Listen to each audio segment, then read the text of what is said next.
ఉత్తరప్రదేశ్లోని అయోధ్య రామాలయం ప్రారంభోత్సవానికి ఏర్పాట్లు సాగుతున్నాయి.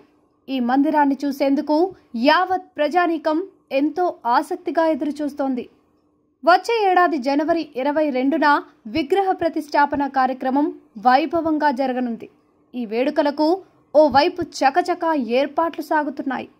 కాగా ఎంతో ప్రతిష్టాత్మకంగా కడుతున్న భవ్య రామమందిర నిర్మాణం కోసం పలువురు భక్తులు తమ వంతు సాయం చేస్తూ రాముడిపై తమకున్న భక్తిని చాటుకుంటున్నారు. వారికి తోచిన సాయం చేస్తున్నారు. డబ్బు, వస్తు రూపంలో కానుకలు అందజేస్తున్నారు. ఇందులో భాగంగానే కొందరు యాచకులు సైతం రామమందిర నిర్మాణంలో భాగమయ్యారు. ప్రయాగ్రాజ్తో పాటు కాశీ ప్రావిన్స్కు చెందిన కొందరు యాచకులు అయోధ్య రామాలయానికి భారీ విరాళం అందించారు. ఆలయ నిర్మాణం కోసం ఆర్ఎస్ఎస్ సంస్థ సమర్పణ్ నిధి క్యాంపెయిన్ నిర్వహిస్తున్న విషయం తెలిసిందే.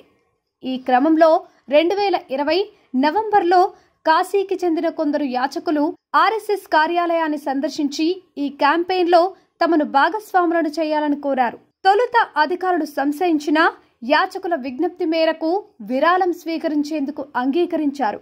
దీంతో ప్రయాగ్రాజ్, కాశీ ప్రావిన్స్లోని 27 జిల్లాలకు చెందిన సుమారు 300 మందికి పైగా యాచకులు రామమందిర నిర్మాణం కోసం 4.5 లక్షల రూపాయల భారీ విరాళాన్ని అందించారు. యాచకులే కాకుండా 4,000 మందికి పైగా రోడ్డు పక్కన చెప్పులు కుట్టి జీవనం సాగించే వాళ్ళు, స్వీపర్లు తమ కష్టార్జితంలో కొంత సొమ్మును రామమందిరం కోసం విరాళంగా అందించారు.